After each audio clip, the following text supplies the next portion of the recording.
Quiero que vaya conmigo a Romanos capítulo 6. Estuve pensando esta semana qué texto tomar y creo que Romanos 6 es una porción que nunca está de más exponerla. Romanos capítulo 6, el mensaje de hoy lo he titulado Abandonando tu pecado. Abandonando tu pecado. Romanos capítulo 6, verso 1, vamos a leer esta porción, este texto. Dice el apóstol Pablo, hablándole a la iglesia de Roma: ¿qué pues diremos? ¿Perseveraremos en el pecado para que la gracia abunde? En ninguna manera, porque los que hemos muerto al pecado, ¿cómo viviremos aún en él? ¿O no sabéis que todos los que hemos sido bautizados en Cristo Jesús, hemos sido bautizados en su muerte? Porque somos sepultados juntamente con él para muerte por el bautismo, a fin de que como Cristo resucitó de los muertos por la gloria del Padre, así también nosotros andemos en vida nueva. Porque si fuimos plantados juntamente con él en la semejanza de su muerte, así también lo seremos en la de su resurrección. Verso 6, sabiendo esto, que nuestro viejo hombre fue crucificado juntamente con él para que el cuerpo del pecado sea destruido, a fin de que no sirvamos más al pecado. Porque el que ha muerto ha sido justificado del pecado.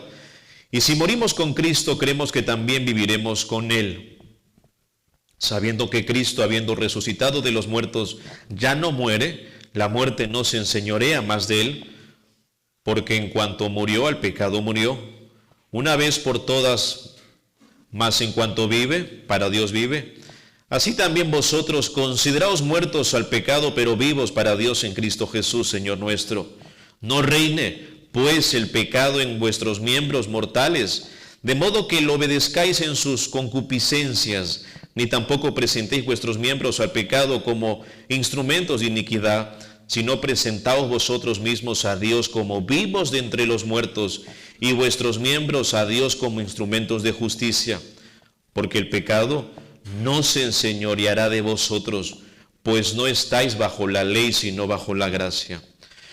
A lo largo de la historia de la iglesia hubieron muchas herejías, muchas falsas interpretaciones que se han levantado contra la suficiencia, la inerrancia, la claridad de las Escrituras, y una de ellas fue una llamada antinomismo o antinomianismo, que significa antiley. Antiley es propiamente un movimiento cristiano del siglo XVI que postulaba la siguiente frase: creemos que la salvación se debe exclusivamente a la gracia divina de Dios y los actos de los creyentes son irrelevantes en tanto tenga fe. Una doctrina que fue propagada por Johannes Agrícola en el año 1537, quien tuvo fuertes controversias con Lutero, con Melanchthon, huyendo a Berlín. Pero ¿es el antinomianismo bíblico? No importa lo que hagamos en términos prácticos, si de todas maneras ya estamos justificados únicamente por la fe en Cristo Jesús. El día de hoy, hermanos, quiero que respondamos a esta pregunta desde la enorme y monumental epístola de Pablo a los romanos. Juan Calvino se refirió a esta carta de la siguiente manera: cuando cualquier persona adquiere un conocimiento de esta epístola, se abre ante él una puerta de acceso a los tesoros más recónditos de las Escrituras. Martín Lutero dijo: Romanos es la parte del Nuevo Testamento y el Evangelio más depurado. Frederick Oden, un notorio comentarista bíblico suizo, comentó del libro de Romanos esto: Romanos es la catedral de la fe cristiana. Fin de la cita. De manera que, regresando al capítulo 6 de Romanos, y como todo pasaje en las Escrituras, para entenderlo correctamente hay que entender lo que el autor original quiso comunicarle a su audiencia original, y parte de este entendimiento, o parte de entender la intención original del autor, es entender cómo este pasaje se armoniza con el flujo de pensamiento que viene antes y después del capítulo 6. Recuerden, hermanos, que Romanos en el capítulo 1, 18 al 3, 20, Pablo mostró que toda la humanidad, sin excepción alguna, está bajo la esclavitud del pecado. Todos, del 3:21 al 5:21, Pablo explicó que Dios por gracia, de manera inmerecida, mediante la fe únicamente en el Señor Jesucristo únicamente, puede conceder al pecador perdón de pecados y librarlo de la esclavitud del pecado. Al llegar al capítulo 6 hasta el capítulo 8, Pablo explica lo que sucede en la vida del pecador justificado, y lo que pasa en la vida es que es santificado. Desde que Dios justifica al pecador mediante la fe en el Señor Jesucristo, el pecador entra en un proceso de maduración espiritual, y ese proceso es un proceso gradual que conocemos como la santificación progresiva o la santificación práctica. Un proceso gradual que se ve en la vida del cristiano al ir obedeciendo más a Dios por medio del entendimiento a la palabra y dejando su pecado. Como lo veremos a partir de este texto, la justificación siempre da lugar a la santificación. Escuche, usted puede saber si alguien ha sido justificado, si alguien ha sido salvo de la ira de Dios, porque manifiesta santificación en su vida. Así de sencillo. Usted puede saber si alguien es salvo porque manifiesta santificación en su vida. El día de hoy planeamos ver dos realidades del pecado que te motivan a abandonarlo. Dos realidades del pecado que te motivan a dejarlo. Número 1, considérate muerto al pecado. Verso 1 al 11. Considérate muerto al pecado. Y en segundo lugar, o segunda realidad, no obedezcas los deseos del pecado. Verso 12 al 14. No obedezcas los deseos del pecado. Primera realidad de dos. Considérate muerto al pecado. Verso 1, Romanos 6. Mire cómo abre Pablo esta sección. ¿Qué pues diremos? ¿Por qué dice esto Pablo? ¿Por qué abre así la sección? Vea lo que llamamos el contexto inmediato, el capítulo 5:20. El 5:20 dice, pero la ley se introdujo para que el pecado abundase, mas cuando el pecado abundó, sobreabundó la gracia. Esto pudo llevar a algunos en la iglesia de Roma a pensar lo mismo que él expresó en el verso 1. ¿Qué pues diremos? Entonces, ¿perseveraremos en el pecado para que la gracia abunde? En otras palabras, ¿continuaremos pecando como estilo de vida para que la gracia abunde? El término perseveraremos indica una persistencia habitual. Pablo no está hablando aquí de un pecado puntual, de una caída ocasional del cristiano. Él está hablando de pecar intencional, voluntariamente, como un patrón de vida, como un estilo de vida constante y progresivo. De manera más simple, ¿puede una persona, dice Pablo, que persiste en vivir como un hijo del diablo, verdaderamente haber nacido de nuevo como un hijo de Dios? Responde el autor. Verso 2. En ninguna manera. Esta frase es una palabra en el texto griego que aparece 10 veces en la carta a los romanos. Ve alguna de ellas, Romanos 6:15. Que pues pecaremos porque no estamos bajo la ley, sino bajo la gracia, en ninguna manera. 9:13 y 14. Como está escrito, a Jacob amé, mas a Esaú aborrecí. ¿Qué pues diremos? ¿Que hay injusticia en Dios? En ninguna manera. Romanos 11:1. Digo pues, ¿ha desechado Dios a su pueblo? Por el contexto a Israel. En ninguna manera, porque también yo soy israelita, de la descendencia de Abraham, de la tribu de Benjamín. Esta palabra, hermanos, es la negación más enfática, más fuerte, más vehemente en el texto griego, en todo el Nuevo Testamento, que significa, esto no puede ser jamás. Que perezca ese pensamiento en tu mente. En ninguna manera. En otras palabras, que Dios te libre de pensar que para que la gracia abunde tienes que vivir en pecado. Y enseguida explica por qué no se puede dar cabida a tal pensamiento. Ve el texto. Porque los que hemos muerto al pecado. La palabra muerto aquí está en tiempo pasado. Esto ocurrió en el momento de la conversión, verso 3. Y este término significa separación. Pablo está diciendo que es imposible que un cristiano permanezca en un estado constante de pecado. Imposible. Escucha, la muerte al pecado te separa a ti como cristiano del control al pecado. Una persona, por definición, hermanos, no muere de manera continua. Si su muerte es real, es porque esa muerte es permanente. Permanente. La muerte al pecado es la separación que existe entre el creyente y el poder del pecado. Estar muerto al pecado significa haber sido libertados del poder, de la influencia, del dominio al pecado. Romanos 6:18, contexto más lejano, dice, y libertados del pecado, vinisteis a ser siervos. La idea es esclavos de Cristo. Romanos 6:22, mas ahora que habéis sido libertados del pecado.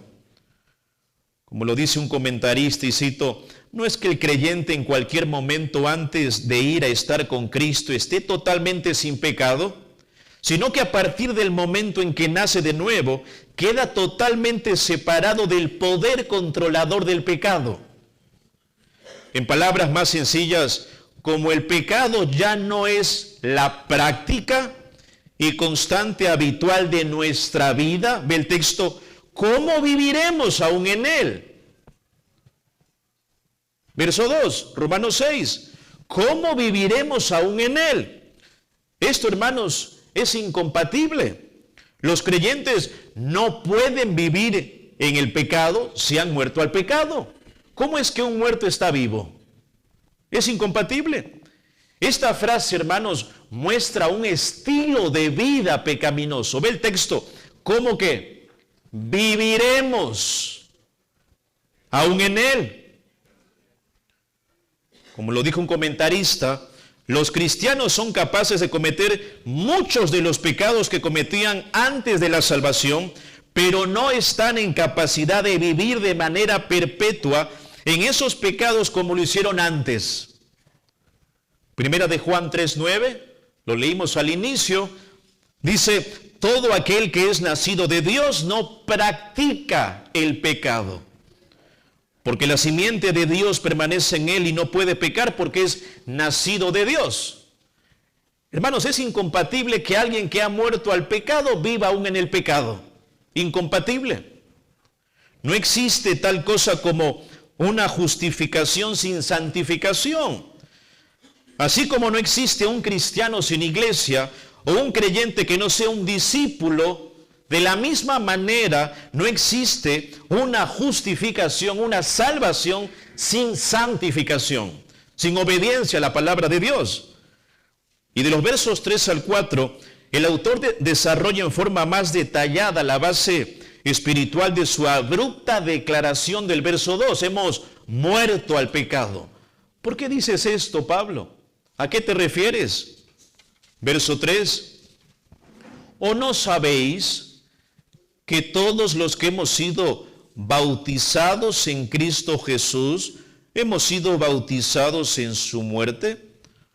Un poco de contexto histórico. Para los judíos el bautismo era el acto mediante el cual los no judíos, estos son los gentiles, se convertían al judaísmo.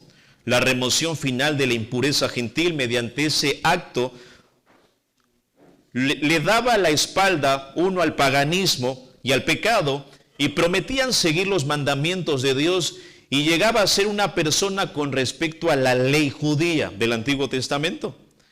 Ve el texto nuevamente, verso 3. ¿No sabéis que todos los que hemos sido bautizados en Cristo Jesús, hemos sido bautizados en su muerte? ¿Cuándo pasó esto? Romanos 5:1.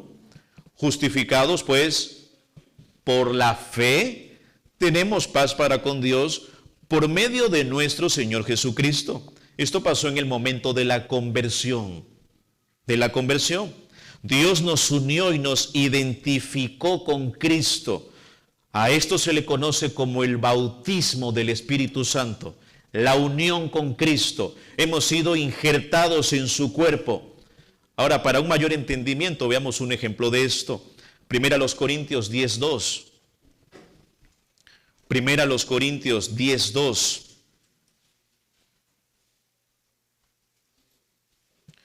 Vea el flujo del argumento del apóstol Pablo, hermanos, aquí. Primera los Corintios 10:2, dice Pablo a la iglesia de Corinto, y todos en Moisés fueron bautizados en la nube y en el mar.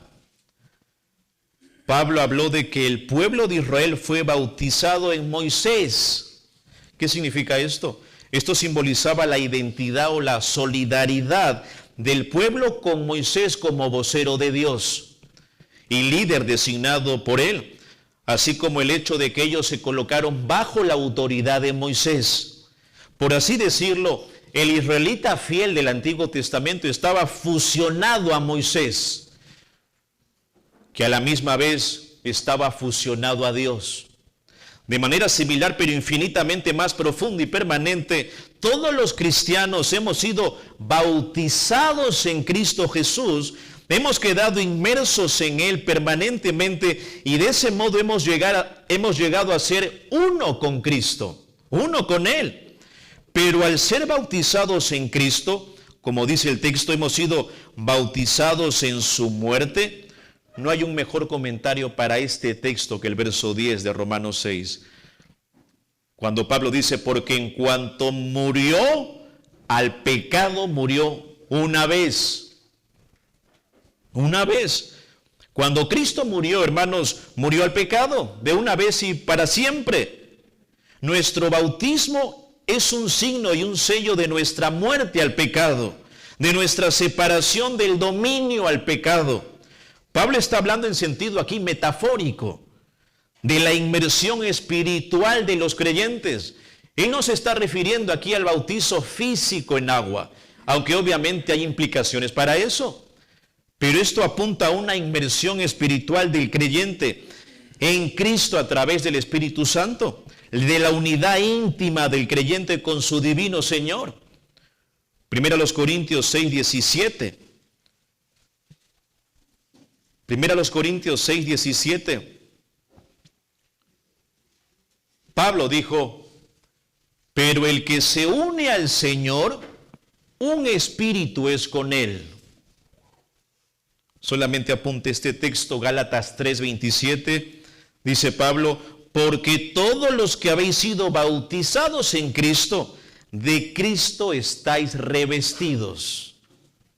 Por lo tanto, lo que le aconteció a Cristo me aconteció a mí. Cuando Él murió, yo morí. Cuando Él resucitó, yo resucité junto con Él. Y por causa de esta unión vital con Cristo, el creyente tiene una relación totalmente nueva con respecto al pecado, que antes no la tenía. Ve el texto, verso 4 de Romanos 6.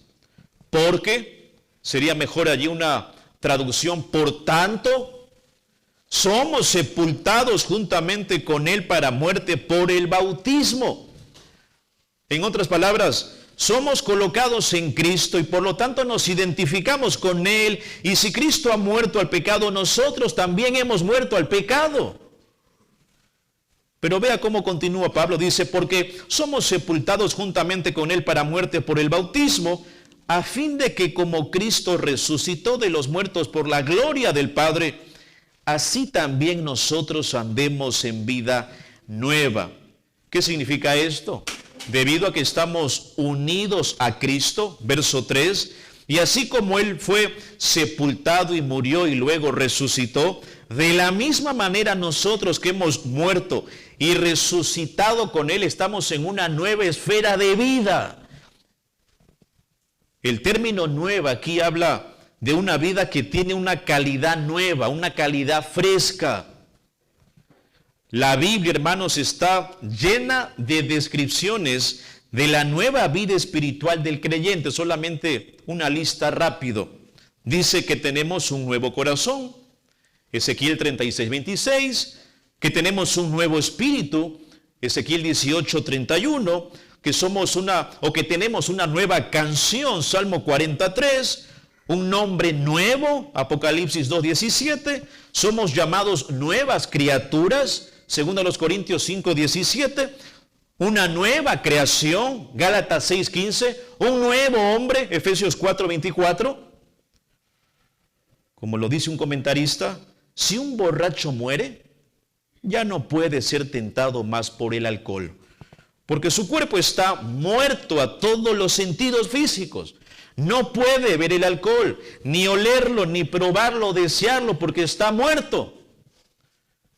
Algo similar pasó con nosotros. Escucha esto, hermano.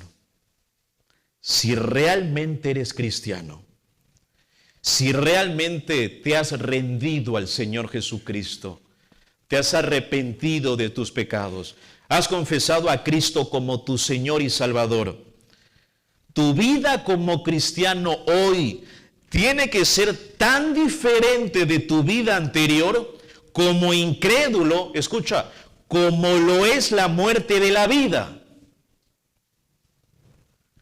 Si realmente eres cristiano, tu vida como cristiano hoy tiene que ser tan diferente de tu vida anterior como un incrédulo, como lo es la muerte de la vida, a ese grado de diferencia, hermano. La iglesia de hoy se ha encargado de disminuir el estándar de la santidad del cristiano. Segundo los Corintios 5:17, ¿qué dice? Si alguno está en Cristo, nueva creación es, las cosas viejas pasaron. He aquí todas son hechas nuevas, pero solamente lo creemos de manera intelectual, no de manera práctica. No es una reforma externa, es una renovación interna tan profunda y grande como lo es pasar de la muerte a la vida. Si tu vida no ha sido transformada de manera radical, como lo es la muerte física, de la vida física, tal vez no conoces a Cristo y tienes que arrepentirte de tus pecados y ponerte a cuentas con Dios hoy, pronto, para que la ira de Dios no esté sobre ti. Y te pregunto a ti, cristiano, ¿te has rendido así al Señor Jesucristo? Piénsalo. Y Pablo continúa profundizando esto. Romanos 6:5. Ve el texto. Porque sí, sería mejor decirlo, puesto que o ya que fuimos plantados, la idea es identificados juntamente con Él en la semejanza de su muerte, así también o ciertamente lo seremos en la de su resurrección. ¿Qué significa esto? Tan pronto murió una vida vieja, necesariamente nació una vida nueva. Ahora, esta resurrección, hermanos, por el contexto, no apunta a la glorificación. De eso no me habla el Romanos capítulo 6, sino de la santificación. Esta resurrección por el contexto apunta a la resurrección moral del cristiano, que denota santificación, una obediencia constante a la palabra de Dios y un abandono constante a mi pecado. Verso 6, sabiendo esto, que nuestro viejo hombre fue crucificado juntamente con él. El viejo hombre es la persona antes de Cristo, la persona no regenerada, cuando estaba todavía bajo el pecado, y lo podemos saber por el contexto inmediato, un capítulo más atrás. Mire cómo describe Pablo al viejo hombre, Romanos 5:6. Porque Cristo, cuando aún éramos débiles, a su tiempo murió por los impíos, débiles, impíos, Romanos 5:8. Mas Dios muestra su amor para con nosotros en que siendo aún pecadores, Romanos 5:10, porque si siendo enemigos, el viejo hombre era débil, impío, pecador, enemigo de Dios, y la idea de viejo es algo desgastado por completo, algo inútil. En otras palabras, nuestra nueva vida como cristiano no es una vida vieja reestrenada, sino una vida nueva otorgada por Dios en la vida misma de Cristo. Acompáñenme a este pasaje que es bastante importante, Efesios 4:20.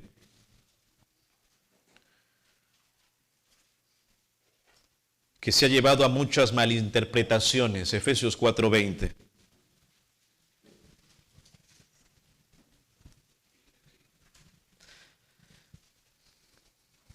Dice Pablo aquí en Efesios 4:20, mas vosotros no habéis aprendido así de Cristo, si en verdad le habéis oído y habéis sido por él enseñados conforme a la verdad que está en Jesús. Verso 22, en cuanto a la pasada manera de vivir, despojaos del viejo hombre, que está viciado conforme a los deseos engañosos, y renovaos en el espíritu de vuestra mente, y vestíos del nuevo hombre creado según Dios en la justicia y santidad de la verdad. Las expresiones, escuche, despojaos y vestíos, traducen infinitivos griegos. Ahora, por el contexto, esto debe traducirse como infinitivos de resultado. En otras palabras, Pablo no está dando aquí una amonestación o un mandato, sino que más bien está haciendo una afirmación de un hecho que ya se ha realizado. El doctor Martin Lloyd-Jones tradujo esta porción de Efesios de la siguiente manera, escuche: no sigan viviendo como si todavía fueran ese viejo hombre, porque ese viejo hombre ha muerto. No sigan viviendo como si todavía estuviera allí. Esa es la intención. Y el propósito, hermanos, y el resultado de nuestra solidaridad con Cristo en su crucifixión es, regresando a Romanos 6:6, para que el cuerpo del pecado sea. La idea allí no habla de posibilidad, sino de realidad. Es destruido. La idea es inoperante, sin efecto, a fin de que no sirvamos más al pecado. En otras palabras, nuestra inclinación a pecar fue hecho inoperante. Nuestra inclinación a pecar fue despojada de su poder al morir con Cristo. El término sirvamos tiene la raíz de dulos, esclavo, que se podría quizás leer a fin de que no seamos más esclavos del pecado. Hermano, el pecado ya no nos controla, no vivimos en pecado, no practicamos el pecado como un estilo de vida.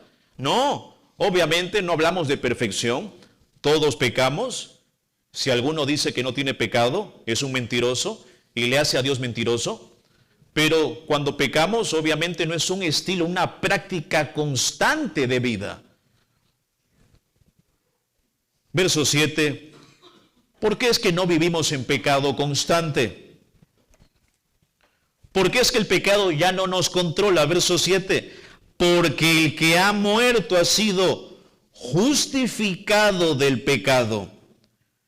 El tiempo perfecto de este verbo ha sido describe una acción que se llevó a cabo en el pasado, pero que tiene efectos o fuerza continua en el presente.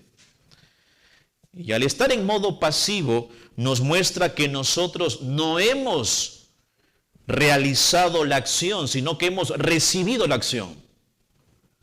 ¿Quién nos ha liberado de la esclavitud del pecado? Romanos 6, verso 17. Dice el texto: pero gracias a Dios, que aunque erais esclavos del pecado, habéis obedecido de corazón aquella forma de doctrina a la cual fuisteis entregados. 18. Y libertados del pecado, vinisteis a ser siervos de la justicia. Verso 22, Romanos 6. Mas ahora que habéis sido libertados del pecado y hechos siervos de Dios, hermanos, de Dios, Dios y únicamente Dios. ¿Quién me liberó? ¿Quién me rescató de la esclavitud al pecado? Respuesta: Dios, 100% Dios. La salvación no es 99.9% de Dios y un 0.1 del hombre. No, es 100% la obra perfecta del Dios perfecto. Únicamente Dios lo ha hecho.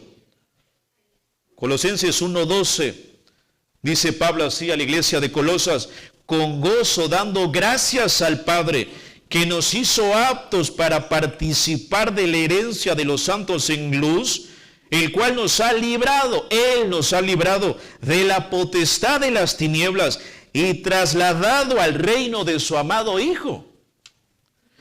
Por ende, una vez que una persona ha sido liberada del pecado por Dios mediante Cristo, esa persona no vuelve a estar bajo el control, bajo el dominio, bajo la influencia del pecado. Jamás. ¿Qué tan seguro estamos? Verso 7. Porque el que ha muerto ha sido justificado del pecado. Así de seguros, hermanos. Verso 8. Y si morimos con Cristo, creemos que también viviremos con Él. Por el contexto, esto tiene como foco principal la vida santa durante esta vida presente. En otras palabras, por estar unidos con Cristo, verso 3 y 4, contexto inmediato. Ya morimos con Él y ahora vivimos con Él en una vida de libertad al pecado. Verso 7. ¿Se acuerdan de la porción que está en Gálatas 2:20? Con Cristo estoy juntamente crucificado. Ya no vivo yo, más Cristo que vive en mí. Vive en mí. Y lo que ahora vivo en la carne, lo vivo en la fe del Hijo de Dios, el cual me amó y se entregó a sí mismo por mí. Y vemos cómo el apóstol Pablo continúa hablando la misma verdad y martillando argumento tras argumento, pero a mayor profundidad. Verso 9. Romanos 6:9. Sabiendo que Cristo, habiendo resucitado de los muertos, ya no muere. La muerte no se enseñorea, la idea es no ejerce dominio, control más de Él. Debido a que nosotros hemos muerto y hemos sido resucitados con Cristo, nosotros al igual que Él tampoco morimos. El pecado que nos había sujetado a la muerte ya no se puede enseñorear de nosotros, así como no se enseñorea más de Cristo. Verso 10, porque en cuanto murió al pecado, murió una vez por todas. ¿Qué significa esto? Dos cosas. Jesús murió a la paga del pecado, al tomar sobre sí los pecados de los suyos en la cruz. Y en segundo lugar, Cristo murió al poder del pecado, rompiendo para siempre su poder sobre aquellos que le pertenecen únicamente a Dios. Fue tal, hermanos, esta doble verdad, que los creyentes mueren tanto a la paga del pecado como al poder del pecado. Pero vea cómo continúa esto, verso 10, mas en cuanto vive, para Dios vive. Fue por medio de la muerte de Jesús que Él conquistó la muerte. Apocalipsis 1:18, véalo en su Biblia. Apocalipsis 1:18.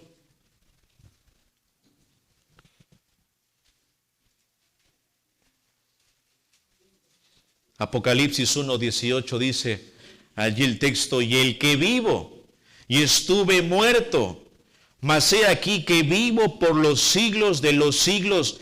Amén. Y tengo las llaves de la muerte y del Hades. Escuche, para cuando Pablo escribió esta carta a los romanos cerca del año 56 después de Cristo, 26 años después de la resurrección, Cristo estaba vivo. Y en este preciso momento, hermanos, en el que estamos hablando, Él está vivo. Todas las catedrales, lugares religiosos que presentan a un Cristo muerto sin resurrección, como si fuera su estado actual, presentan una mentira. Ese no es el Evangelio. Ese no es el Evangelio. Aquí en los versos 9 y 10, el punto de Pablo es que Cristo, una vez que murió y resucitó, no vuelve a morir jamás. Ve el texto, verso 9 y 10. Sabiendo que Cristo, habiendo resucitado de los muertos, ya no muere, La muerte no se enseñorea más de él, porque en cuanto murió, al pecado murió una vez por todas, mas en cuanto vive, para Dios vive. Cristo no es como Lázaro, que resucitó y volvió a morir. No, Cristo no, hermanos. Él resucitó y nunca más la muerte tomó control de él. Él está vivo. Y ahora Pablo va a tomar todo lo que ha dicho hasta este punto de su carta, en Romanos 6, hasta el verso 10, y lo va a aterrizar y aplicar a la audiencia original, y por extensión a todos nosotros. Verso 11, así también, ¿qué? Pablo, así como Cristo murió, resucitó, y la muerte nunca más ejerce control sobre él, así también, ve el texto, vosotros, debido a esta realidad, hermanos, que hemos presentado, rotunda, clara, incuestionable. Pablo dice, verso 11, así también vosotros consideraos, primer imperativo de la carta, mandato, consideraos, afirmen plenamente esta verdad sin reservas. Pongan esta verdad por encima de sus sentimientos, por encima de su corazón, que es engañoso y perverso más que todas las cosas. Confíen, crean en que ustedes están, ve el texto, muertos al pecado, pero vivos para Dios en Cristo Jesús, Señor nuestro. En otras palabras, en base a las verdades de los versos 3 al 10, escoge pensar correctamente en relación al pecado para que no vivas en pecado. Esto debe ser, hermanos, un ánimo para ti como cristiano. En Efesios 2:1, Pablo dijo, y Él os dio vida a vosotros cuando estabais muertos ¿en qué? En una preposición importantísima, en delitos y pecados. Solamente esa simple preposición nos muestra la esfera, el estado en la cual vivíamos antes, en delitos y pecados. Pero ahora ya no estamos en ese dominio, pues ahora estamos muertos al pecado. Mire ese cambio. Antes estábamos en delitos y pecados. Ahora hemos muerto al pecado. Este es un remedio poderosísimo para combatir la tentación de cualquier pecado. Recuerda, yo ya morí al pecado. Estoy muerto para el pecado. El pecado ya no tiene poder sobre mí. Ve el texto, verso 11. Así también vosotros considérense muertos al pecado. Una sugerencia práctica sería, memorízate este versículo, Romanos 6:11. Tenlo presente. Cuando te veas tentado a responderle a tu esposa, a tratarla ásperamente, piensa en este verso, estoy muerto al pecado. No tengo por qué ceder al pecado. Dios me ha libertado de la esclavitud del pecado. De la misma forma tú, esposa, cuando te veas tentada a no respetar a tu marido, a no apoyar el liderazgo de tu esposo, a llenarte de ira e impaciencia, piensa en Romanos 6:11, he muerto al pecado, no tengo por qué rendirme a esta concupiscencia pecaminosa, mi pecado, no puedo, he muerto al pecado. Hermanos, la lucha contra el pecado se gana o se pierde aquí, en la mente. Ve el texto, consideraos. Esto apela a nuestro entendimiento, a nuestra facultad de razonamiento. Mira el contexto inmediato, verso 3. ¿O no sabéis? Verso 6. Sabiendo esto. Verso 9. Sabiendo que Cristo. Verso 11. Así también vosotros consideraos. No puede haber una correcta santificación sin un correcto entendimiento de la doctrina de la justificación y la santificación, hermanos. De ahí la necesidad de estar, ¿qué? Saturados con la palabra de Dios. Romanos capítulo 12:2 No se conformen a este siglo, transformaos por medio de la renovación de vuestro entendimiento, para que comprueben cuál es la buena voluntad de Dios, agradable y perfecta.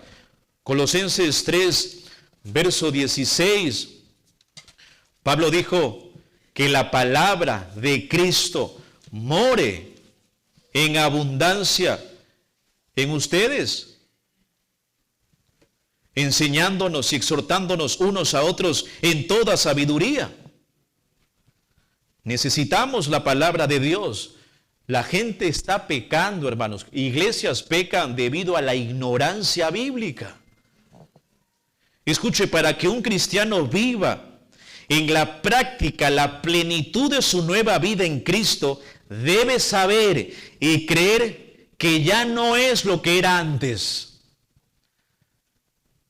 Ten convicciones claras. O eres del Señor o no eres del Señor.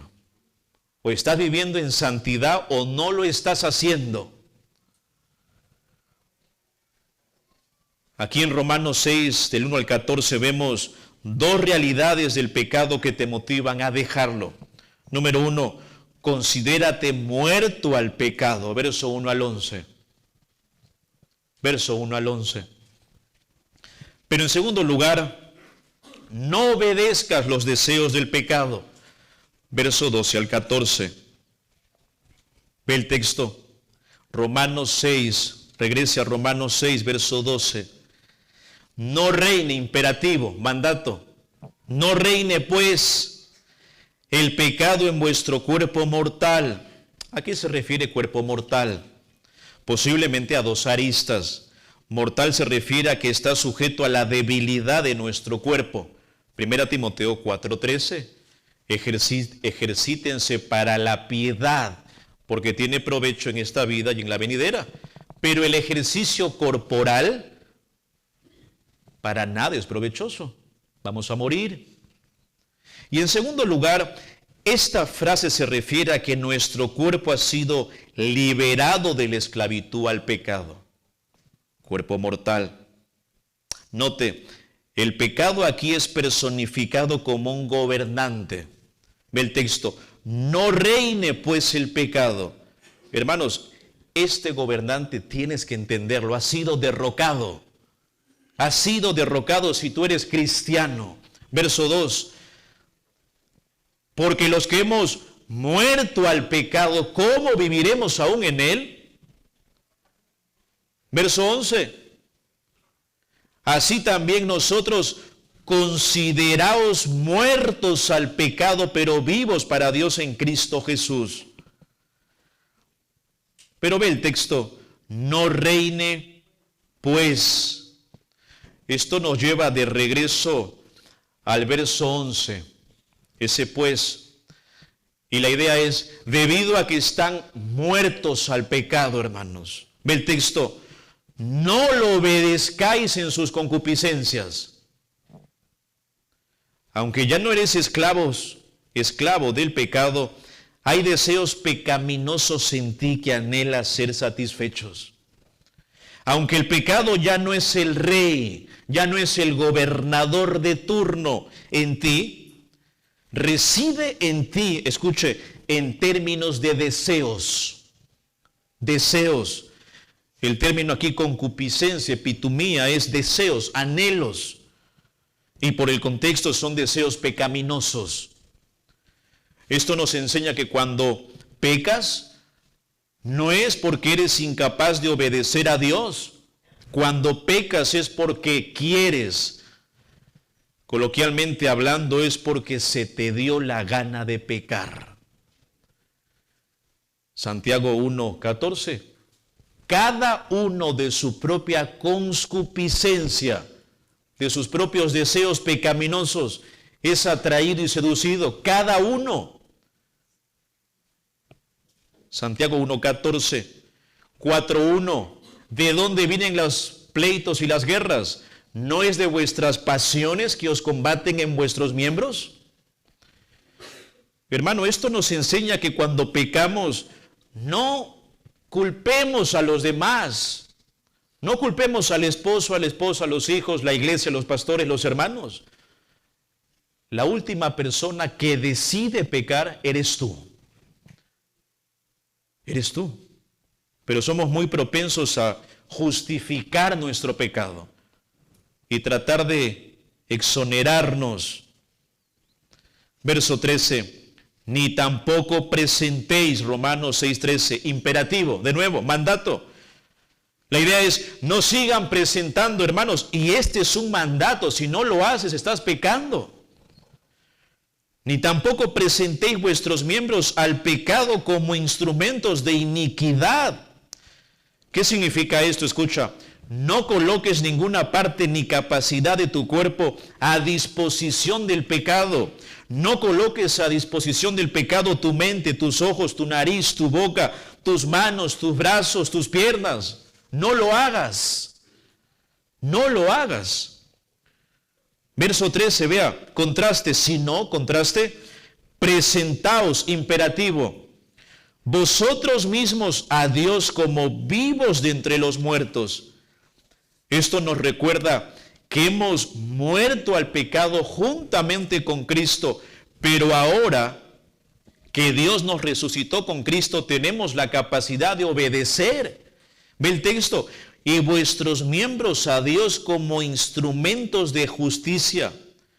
Tu cuerpo debe ser utilizado no para pecar, sino para la justicia. Y por el contexto, ¿a qué apunta esto, hermanos? A la santidad. A la santidad. El término miembros en griego es armas. En otras palabras, las armas que antes utilizabas para servir al pecado, ahora tienes que utilizarlas para servir a Dios. A Dios. Tu cuerpo tienes que entregarlo a Dios para que cada parte de tu cuerpo, cada fibra, cada músculo, cada molécula, cada célula sea usada como instrumento de ¿qué? Ve el texto, de justicia, no de pecado. No de inmoralidad sexual, de justicia. Y esto nos recuerda Romanos 12:1. Os ruego, hermanos, por las misericordias de Dios, que presentéis vuestros cuerpos como ¿qué? Como sacrificio vivo. Vivo, agradable a Dios, que es vuestro culto racional. ¿Por qué cumplir con estos mandatos de los versos 2 y 13? Ve el texto, verso 14. Porque el pecado no se enseñoreará de vosotros. El término enseñorear significa no tendrá dominio, no tiene control.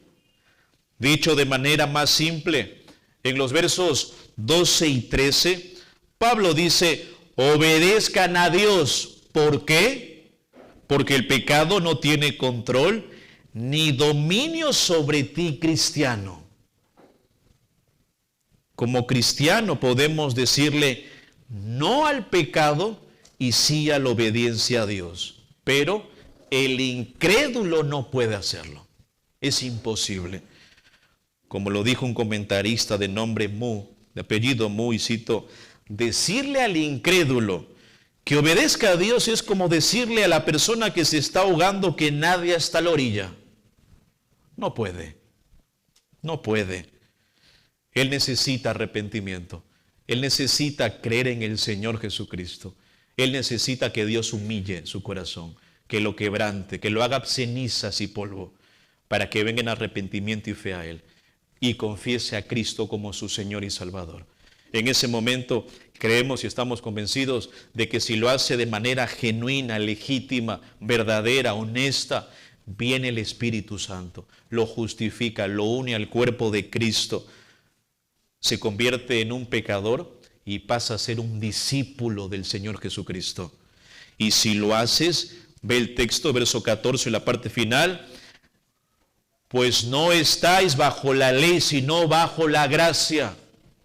Ya no vivimos bajo la ley que nos mostraba lo grave de nuestro pecado, sino bajo la gracia. Esto es que ahora como cristianos Dios por su gracia nos ha salvado y nos ha libertado de la esclavitud del pecado. Por ello es que el pecado, como dice el texto, no se enseñorea más de vosotros. No lo hace. Vean, hermanos, que desde el punto de vista de este pasaje de Romanos capítulo 6, podemos ver que hemos sido justificados, escuche, no porque seamos miembros de la iglesia, no porque estemos sirviendo, no porque estemos ayudando a hermanos en necesidad, no porque estemos ofrendando, no porque no estemos dejando de congregarnos, sino por nuestra relación con el pecado. Y esto puede aplicarse a toda esfera de nuestra vida: matrimonio, crianza de hijos, soltería, trabajadores, empleadores, hijos, pureza sexual, tu relación con el dinero, orgullo, soberbia, etcétera. Si realmente eres cristiano, tu vida como cristiano, y lo repito, hoy tiene que ser tan diferente de tu vida anterior como un incrédulo, como lo es pasar de la muerte a la vida. Si no te has arrepentido así, y si tu vida no está bajo esta verdad, claramente aquí en Romanos 6 es que no eres creyente. La iglesia no te hace creyente, la membresía no te hace creyente, el servir activamente no te hace creyente, el venir no te hace cristiano, no lo hace. El que pases tiempos con los hermanos no te hace cristiano. ¿Cómo está tu relación con el pecado? Ese es el punto, hermanos. Si realmente has rendido tu vida al Señor, te has arrepentido, quieres vivir para Él, tu vida como cristiano hoy tiene que ser tan dramáticamente distinta a tu vida anterior como incrédulo como lo es pasar de la muerte a la vida. Así de radical. Hermanos, que esto nos lleve a examinar nuestro corazón y nuestra vida, en dónde estamos en estos momentos. A Dios no le puedes engañar. Podrás engañarnos a nosotros al pasar la entrevista de membresía, al responder las respuestas correctas a las preguntas, al ponerte a disposición de la iglesia para servir, al venir, pero al Señor no le puedes engañar. Y quizás en lo profundo de tu corazón estés abrazando tu pecado. Dos realidades del pecado que te motivan a dejarlo. Número 1, recuerda, considérate muerto al pecado. Verso 1 al 11. Y en segundo lugar, no obedezcas los deseos del pecado. Verso 12 al 14. Amado Señor, te damos gracias porque esta porción, Señor, que tú inspiraste y que preservaste aquí, que es Romanos capítulo 6, pone el dedo, Señor, en la llaga. Muchas veces hemos cedido al pecado, muchas veces hemos justificado nuestro pecado. Y te pido, Señor, es mi oración para que la Iglesia Bíblica Gracia Soberana sea una iglesia que ame y esté resuelta, determinada en su corazón a caminar en una santificación progresiva en su vida.